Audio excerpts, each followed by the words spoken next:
You know what, যখন মানুষের সময় খারাপ যায় তখন কেউ হাত ধরে না, সবাই ভুল ধরে। সময় আর বুদ্ধি না কখনো একসাথে আসে না।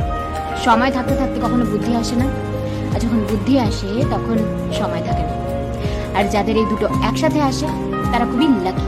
লোকে আমাদের সাথে যেরকম ব্যবহার করে, আমরা যদি সেই ব্যবহারটাই তাদের রিটার্ন দিই, তারা সেটা হজম করতে পারে না। আর তখনই তুমি বাজে হয়ে যাবে তাদের কাছে। শোনো, কারোর ওপর অন্ধবিশ্বাস করা উচিত না, কারণ একজন অন্ধ মানুষও যখন দেখতে শেখে তখন সে প্রথমে ওই লাঠিটাকেই ফেলে যে লাঠিটা এতদিন তার সাথে ছিল। পরকে আপন বানানো অনেক সোজা, কিন্তু আপনকে আপন বানিয়ে রাখা অনেক বেশি কঠিন।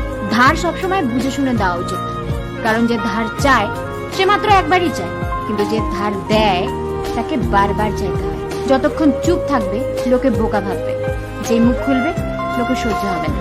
তুমি ঠিক, এটা তোমার আত্মবিশ্বাস, কিন্তু শুধু তুমিই ঠিক বাকি সবাই ভুল, এটা তোমার ভুল, তোমার অহংকার।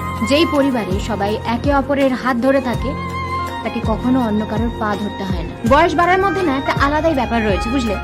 চোখ ঝাপসা হয়ে যায় ঠিকই, কিন্তু মানুষকে ঠিক চেনা যায়। মানুষ হলো অনেকটা আয়নার মতো, যখন ভালো থাকে তখন সবাই দেখে চলে যায়, কিন্তু যখন ভেঙে পড়ে তখন সবাই পাশ কাটিয়ে চলে যায়। তখন সম্পর্ক যাই হোক না কেন, একটা জিনিস মাথায় রেখো, যার কাছ থেকে তুমি আশা করবে সেই তোমার জীবনে তামাশা করবে। কাউকে নিজের মনের কথা অনেক ভেবেচিন্তে বলা উচিত, কারণ এটা স্ক্রিপ্ট।